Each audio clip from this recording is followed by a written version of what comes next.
How to use CapCut templates on TikTok. There are two ways to use CapCut templates on TikTok. The first way is to open the CapCut app. Once you're in the app, you go to Templates. There you'll see a button that says Open TikTok. Once you click on the button, it will bring you to the TikTok CapCut template account. The second way to do this is to go to TikTok and search for CapCut templates. Then, different videos from the CapCut template account will appear. Click on one of those videos and from there on go to their account. Once you're on the CapCut template account, search for the video template you would like to use. Once you found the right video template, click on the video and you'll find a button that says CapCut, try this template.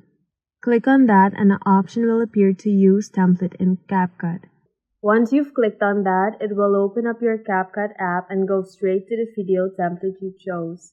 In the bottom right of the screen, you'll see Use Template option.